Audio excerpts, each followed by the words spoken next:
নমস্কার। রুষ্ট গ্রহ তুষ্ট হবে খাবারের একটু পরিবর্তনে। কোন গ্রহকে ঠিক করতে কোন খাবার খাবেন এরও কিন্তু বিধি দেওয়া রয়েছে শাস্ত্রে। কি বলছি ভিডিওতে সম্পূর্ণটা দেখুন, কারণ জন্ম চার্টে কারোর কোনো গ্রহ খারাপ থাকে না তা এমন হয় না, আবার সব গ্রহ যে ভালো তাও হয় না।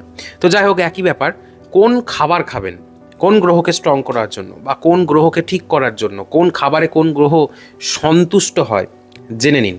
তবে তার আগে জন্মছক এবং হস্তরেখা বিচারের জন্য অবশ্যই স্ক্রিনে দেওয়া নাম্বারে আমার সাথে যোগাযোগ করতে পারেন। হোয়াটসঅ্যাপে SMS করবেন, বুকিং আপনাদের চলছে। লাইনে অনেক মানুষ থাকে তাই রিপ্লাই পেতে দেরি হয়, এবং যে স্লট দেওয়া হয় টাইম স্লট কিছুদিন দেরি হয়ে যায় দিতে, ওই নিয়ে চিন্তা করবেন না, সঠিক সময়ে অনলাইনে বিচার করে দেওয়া হবে ফোনে। তো দেখুন, জ্যোতিষশাস্ত্র অনুসারে গ্রহদোষ বলতে বোঝায় এমন একটা পরিস্থিতি যেখানে কোনো ব্যক্তির জন্মকুণ্ডলিতে গ্রহের অবস্থান অশুভ বা প্রতিকূল থাকে। তো এর ফলে জাতক জাতিকার জীবনে নানা ধরনের সমস্যা কিন্তু দেখা দেয়। সেই সংকট থেকে মুক্তি পাওয়ার জন্য নানা উপায় পালনের পরামর্শ অনেকেই দিয়ে থাকেন। সব সময় যে গ্রহ শান্তির জন্য রত্ন বা শিকড় ধারণ করতে হয় বা কবচের প্রয়োজন তা কিন্তু নয়। অনেক সমস্যা নিয়ম কানুন মন্ত্র এবং এই ধরনের কিছু টোটকাতেও কেটে যায়। তো স্বাস্থ্যবিদরা বলছে, যারা জ্যোতিষশাস্ত্র নিয়ে অনেক দিন ধরে গবেষণা করে গেছেন বা আমাদের মুনি ঋষিরা, তারা বলছেন রোজের জীবনে যদি এমন কিছু সহজ উপায় পালন করেন, যে উপায়গুলো আমি এই ভিডিওতে বলবো, তাহলে অনেক সমস্যা থেকে আপনারা রেহাই পাবেন। তো গ্রহের অশুভ প্রভাব বা দোষ কাটাতে তাদের সঙ্গে সম্পর্কিত খাবার খাওয়া খুব ভালো। নিয়মিত এই অভ্যাস পালনের ফলে কিছুদিনের মধ্যেই জীবনে শুভ পরিবর্তন আপনারা 100% দেখতে পাবেন। তো কোন গ্রহ কিসে সন্তুষ্ট?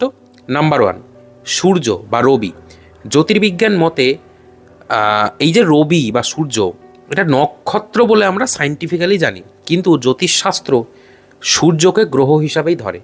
কুষ্টিতে যদি রবি নিচস্থ হয় বা নীচ হয়ে যায় বা খারাপ ফল দেয় বা কম্বাস্ট হয়ে যায়, তাহলে গমের রুটি, ডালিয়ার খিচুড়ি, গুড় এগুলো খাদ্য তালিকায় রাখতে পারেন, খুব ভালো ফল পাবেন। নাম্বার 2 হচ্ছে মঙ্গল। মঙ্গল গ্রহের অশুভ প্রভাব কমাতে মুসুরির ডাল খান, খুব ভালো ফল পাবেন। গুড় বা লাল রঙের যে ফল সবজি সেগুলো আপনারা খেতে পারেন। এটা কিন্তু সাহসিকতা বাড়ায়, কনফিডেন্স বাড়ায়। সব থেকে প্রয়োজন যেটা কনফিডেন্স, এই কনফিডেন্স বাড়ায়। নাম্বার 3 হচ্ছে বুধ। বুধকে নিয়ন্ত্রণ করার জন্য আপনাদেরকে যে জিনিস খেতে হবে সেটা হচ্ছে সবুজ শাকসবজি এবং সবুজ মুগ ডাল খাবারের পাতে রাখুন, কারণ বুধ নিয়ন্ত্রণ করে বুদ্ধি এবং ব্যবসা ক্ষেত্রকে, লাভকে। হ্যাঁ, তো এই কমিউনিকেশন স্কিল এগুলোর কারক বুধ। তো এটা সবুজ শাকসবজিতে ভালো ফল দেয়। নেক্সট, বৃহস্পতি। সমৃদ্ধি এবং সৌভাগ্য আনে এই বৃহস্পতি। এই বৃহস্পতির সমস্যা যদি চার্টে থাকে, সেক্ষেত্রে আপনারা ছোলার ডাল যদি খান, হলুদ এবং বেসনের তৈরি খাবার যদি খান, ভালো ফল পাবেন। এছাড়াও শেষ পাতে রাখতে পারেন হলুদ রঙের মিষ্টি, খুব ভালো ফল পাবেন। নেক্সট হচ্ছে শুক্র। শুক্র হচ্ছে সুখ, প্রেম, বিলাসবহুল জীবন ইত্যাদির উপরে একটা প্রভাব শুক্রের থাকে। তো কোনো কারণে এটি যদি রুষ্ট হয়ে যায়, তাহলে একটা কাজ আপনারা করতে পারেন। কি করবেন? রোজ সামান্য ঘি দিয়ে ভাত মেখে যদি খেতে পারেন, কখনো কখনো যদি পোলাও খেতে পারেন, দারুণ উপকার পাবেন। ভাত খেতে হবে কিন্তু, এটা মাথায় রাখতে হবে। নেক্সট হচ্ছে শনি, যে গ্রহকে আমরা সকলেই ভয় পাই, আর এই শনির অশুভ প্রভাব কাটাতে কালো তিল, কালো ডাল, সর্ষের তেল দিয়ে তৈরি খাবার খেলে খুব ভালো ফল পাওয়া যায়। কোনো ব্যক্তির যদি শনির 7.5 চলে, তিনি এগুলো মেনে যদি চলতে পারেন, ভালো ফল পাবেন।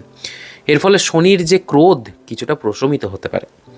রাহু খুব পপুলার একটা ছায়া গ্রহ। তো জ্যোতির্বিজ্ঞান এই রাহুর জন্যও কিছু কথা বলে। এটা একটা গাণিতিক বিন্দু বা নোড। এটা কিন্তু কোনো ফিজিক্যাল গ্রহ নয়। জ্যোতিষশাস্ত্রে এর বিশেষ গুরুত্ব রয়েছে। রাহুর কুদৃষ্টি থেকে বাঁচার জন্য খাবারে আপনারা কি রাখতে পারেন জানেন? আমের আচার বা আম সত্ত্ব।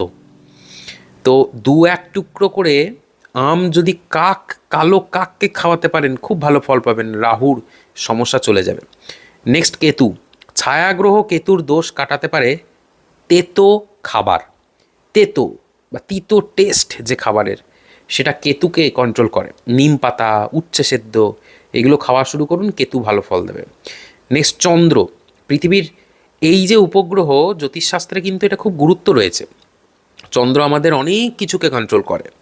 তো চন্দ্রের দোষ লঘু করতে আপনারা দুধ খেতে পারেন, কোলেস্টেরল যদি না থাকে। দই খেতে পারেন, ঘরে পাতা দই। সাদা রঙের মিষ্টি বা চিনির পায়েস আপনারা খেতে পারেন। ভিডিওটাকে শেয়ার করে দেবেন, এরকমই ভিডিও পাওয়ার জন্য পেজটিকে ফলো করে দেবেন। রাধে রাধে।